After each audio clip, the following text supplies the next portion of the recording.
Above Lake Taal this week, a pillar of smoke and flame and steam. It mushroomed at one time 10,000 feet into the air, a funeral pyre for hundreds of Filipino villagers and fishing families. Most were trapped in their beds when the volcano boiled over after 54 years of smouldering serenity. Today, 9 days after the eruption, the exact death roll is still uncertain. First reports of up to 5,000 killed have been discounted, but officials say the final figure will certainly exceed 500.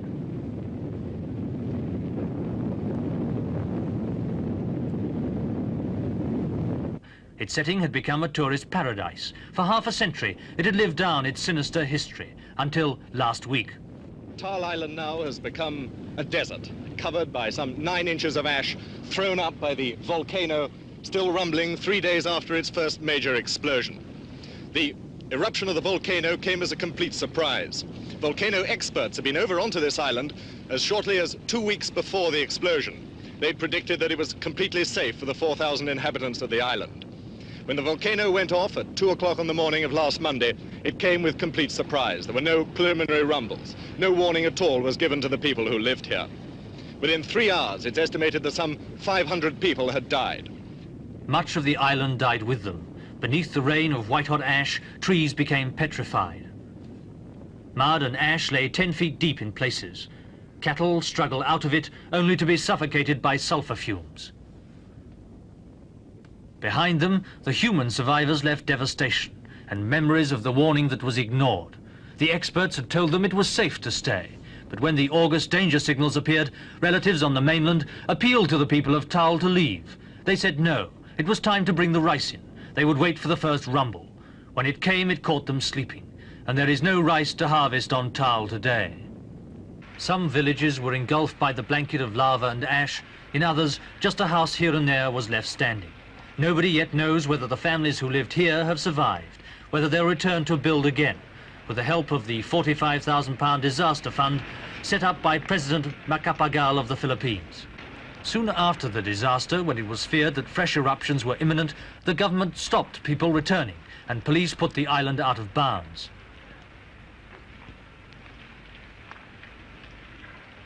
But some defied the order and the still smoking volcano, seeking to salvage what they could from their shattered homes. Among those who returned, Delfin Barrero. He's a fisherman with a wife and 10 children to keep on £3.10 a week. His home is 1.5 miles from the crater, but he's reluctant to leave, even though there's devastation all around.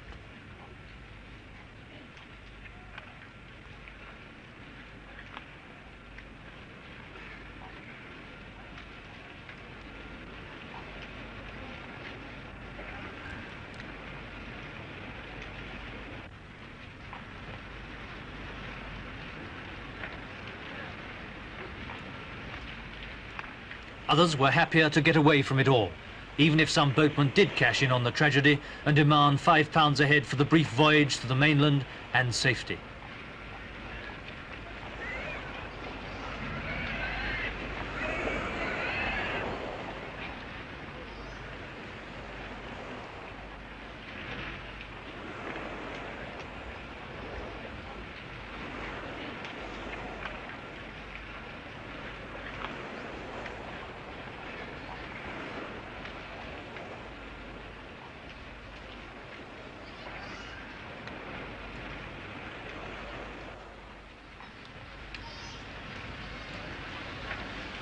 Red Cross and other emergency services went swiftly into action as the refugees gathered in schools and rest camps on the mainland.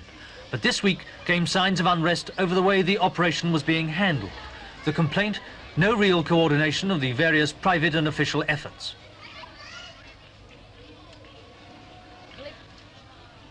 It's claimed that thousands not affected by the eruption are getting free supplies, while many deserving cases are getting nothing.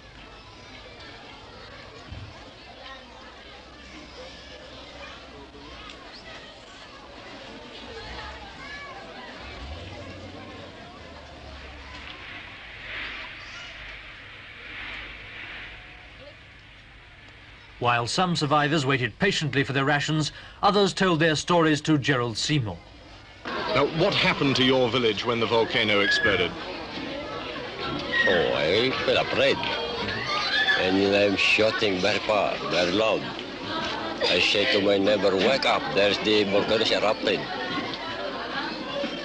Then when morning came, I see my home, my house, my animal, and also my plant. What had happened to your horses and your animals? My animals are all died, and my plant they're destroyed.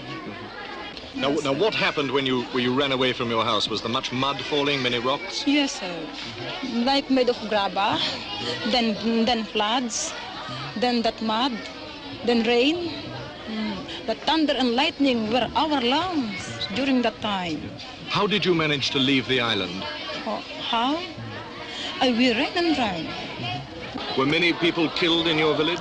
Yes, sir. Like in our neighbor barrio, there are some who are near the river, so they rode in a boat, and by means of two boats they rode, and because of because they are overloaded, the boat was drawn into the river, so some of them died. Well, what did you do then? How did you escape from your village? Our village was not in the river, so we are in the valley, so we come here by means of walking. How far did you have to walk? Maybe 10 kilometers. Do you think the volcano will erupt again? We cannot tell that because only God can determine when it will erupt again.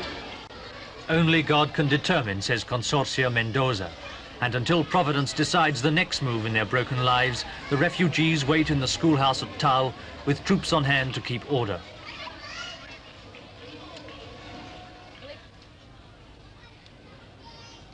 The schoolhouse is not only a temporary home, but a makeshift hospital for the injured of all ages.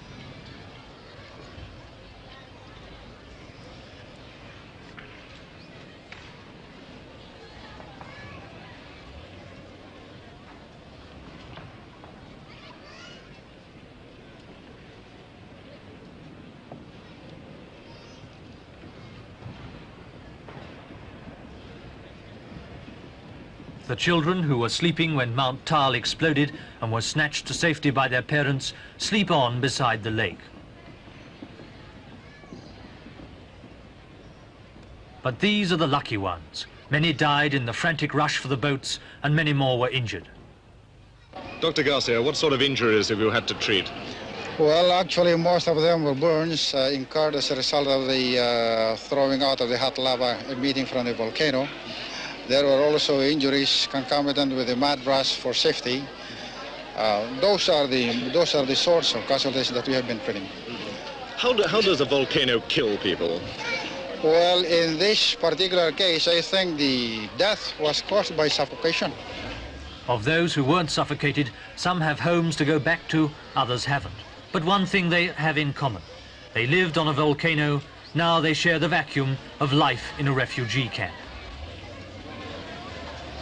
Because the Filipino volcano experts have proved unable to predict whether or not the Tal volcano will explode again, the authorities have taken the precaution of evacuating some 50,000 people from the shores of Lake Tal.